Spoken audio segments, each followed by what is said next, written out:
Hello बंधु बान्धवीসকল, আজি আমি এটা গুৰুত্বপূৰ্ণ বিষয় লৈ আহিছো।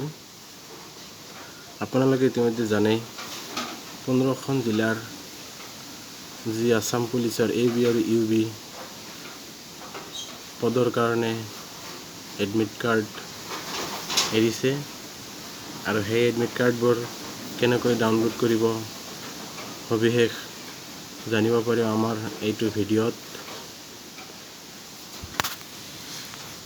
तार आगते এটা ৰিকোয়েস্ট, আমাৰ এইটো ইউটিউব চ্যানেলত যদি নতুন হয় চ্যানেলটো সাবস্ক্ৰাইব কৰিব, লাইক এন্ড শেয়াৰ কৰিব।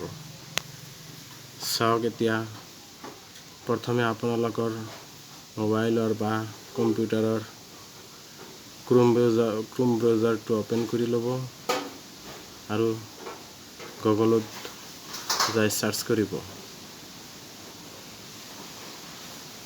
SLPRB আসাম। তাতে ক্লিক কৰি দিব, অলপ সময় ওয়েট কৰিব। তাৰ পিছতে প্ৰথম যেটো state level police recruitment board, তাতে সেই প্ৰথম হেতুতে ক্লিক কৰিব, অপশনটোতে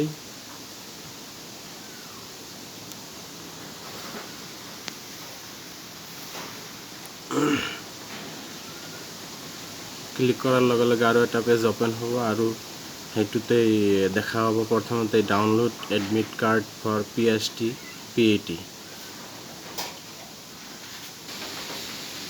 আৰু আপোনালোকে এইটো অপশনত গৈ নিজৰ এডমিট কাৰ্ড ডাউনলোড কৰিব পাৰিব। এয়া মই ডাউনলোড অপশনত ক্লিক কৰি দিছোঁ।